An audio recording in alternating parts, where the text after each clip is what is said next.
دل میں شفا ہے.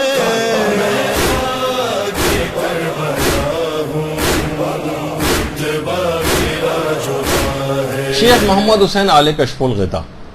ہمارے بہت بڑے مجتہد گزرے ہیں، اور یہ فرماتے ہیں کہ جو کربلا کی جو مٹی ہے اس پر سجدے کے سلسلے میں جو روایات آئی ہیں جو زمین کربلا کی فضیلت کو ظاہر کرتی ہیں وہ روایات ہیں جس کی بنا پر ہم اس پر سجدہ کرتے ہیں. اور خاک کربلا سے بھی زیادہ افضل تربت امام مظلوم ہے. اصلی تربت امام مظلوم جس کے متعلق یہ بات ہوتی ہے کہ وہ عاشور کے روز سرخ ہو جاتی ہے اور اکثر اس کو زیارت کے لیے وہاں پر پیش بھی کیا جاتا ہے روضے میں، اور جن جن کے پاس اصلی تربت ہوتی ہے عام طور پر اس کی ایک نشانیوں میں سے ایک نشانی جو ہے وہ سمجھی جاتی ہے، یعنی اصل تربت امام مظلوم. امام خمینی بھی یہ فرماتے تھے کہ خاک شفا اس زمین کی خاک ہے جو عرفاً قبر سے ملحق ہے. تحریر الوسیلہ میں بھی امام خمینی نے لکھا عرفاً وہ تمام ایریا اطراف کے قبر کا وہ سب خاک شفا ہے. اور خاک کربلا جو کربلا کی اور پورے کربلا کی جو خاک ہے وہ بھی صحیح ہے، وہ بھی محترم ہے، لیکن اس پر قبر امام حسین اور اس کے اطراف کی مٹی کا حکم جاری نہیں ہوتا. یعنی بہت سارے استفتاءات میں بھی یہ بات آئی ہے کہ درود بھیجیے نا امام حسین کے قبر میں، اللہم صلی علی محمد و علی محمد،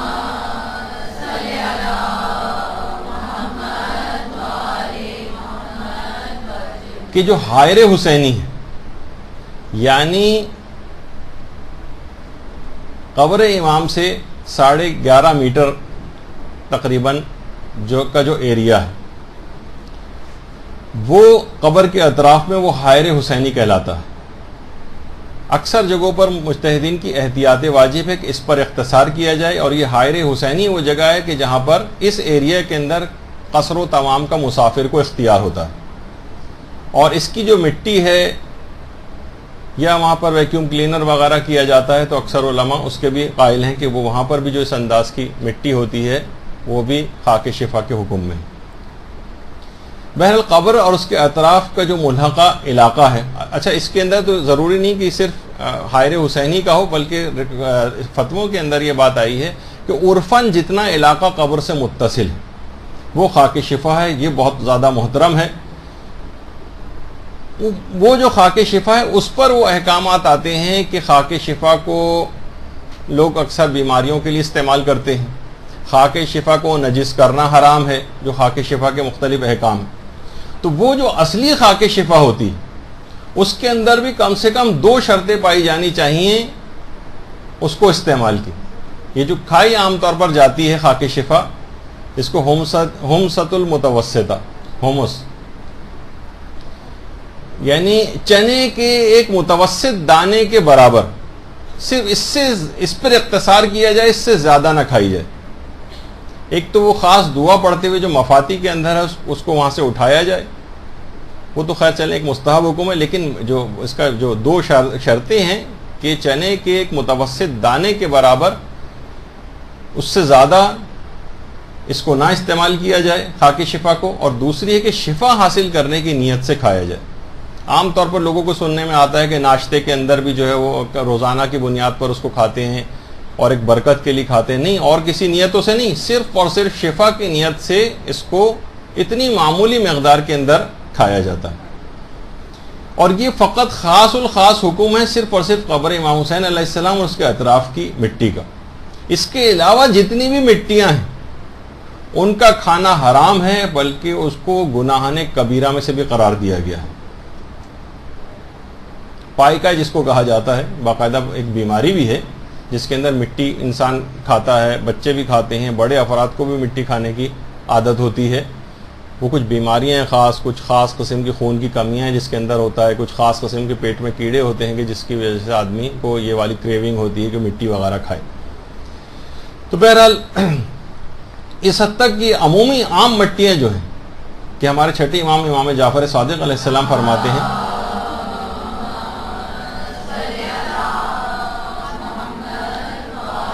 وہ فرماتے ہیں کہ آدم مٹی سے پیدا ہوئے تھے، لہٰذا ان کی ذریت کے لیے مٹی کھانا حرام ہے۔ اور بعض روایات میں مٹی کھانے کو اس مماثل قرار دیا گیا خنزیر کھانے سے،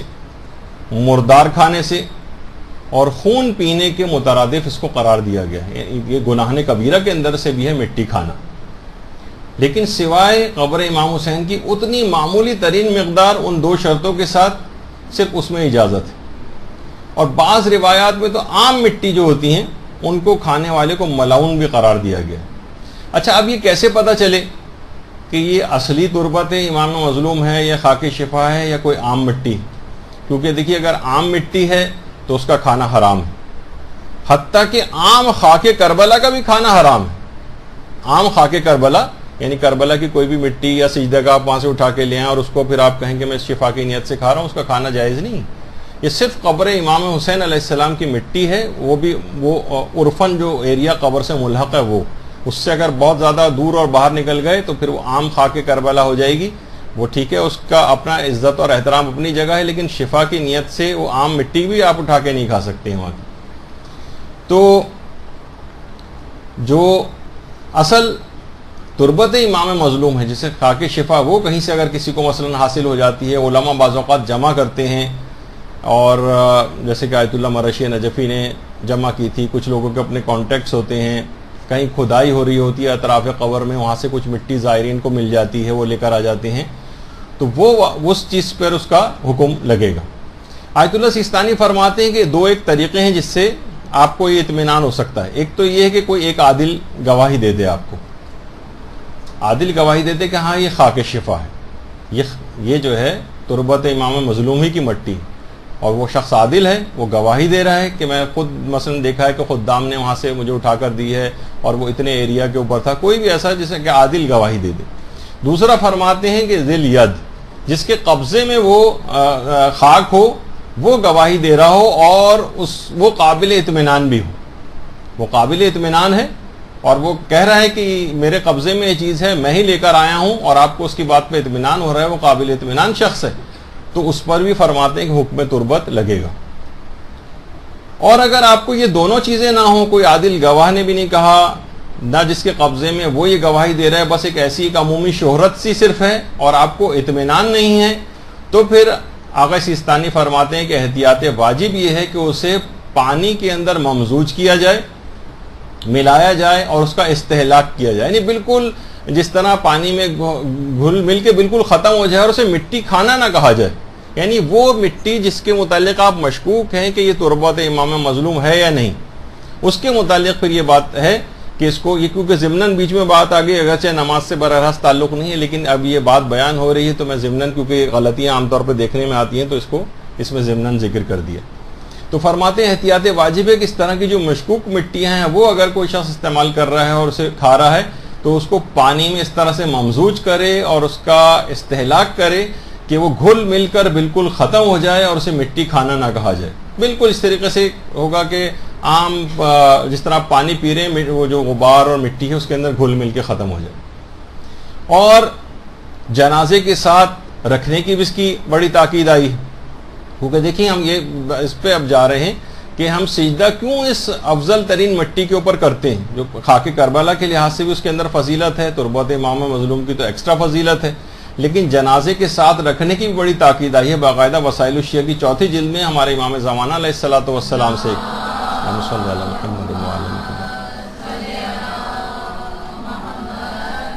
کہ باقاعدہ ایک توقیع کے اندر اس بات کا تذکرہ ہوا ہے کہ زمانے غیبت صغریٰ میں ایک شیعہ نے امام زمانہ علیہ السلام کے ایک نائب کے توسط سے خط امام زمانہ تک پہنچایا تھا،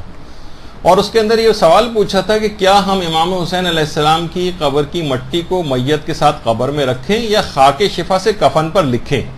ان دونوں میں سے کون سا کام کیا جائے؟ تو امام علیہ السلام نے اس توقیع مبارک میں اپنی اس کا جواب لکھا تھا اور کہا تھا کہ یہ دونوں کام لائق تحسین ہیں، دونوں کام پسندیدہ ہیں،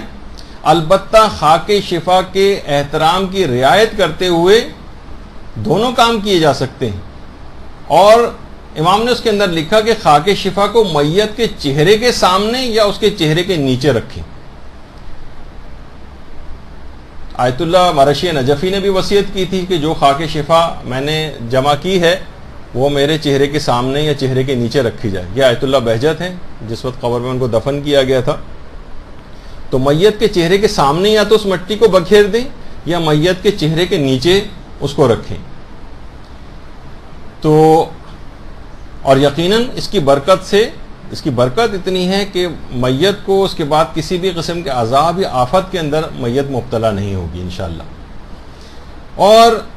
ہمارے چھٹے امام جعفر صادق علیہ السلام فرماتے ہیں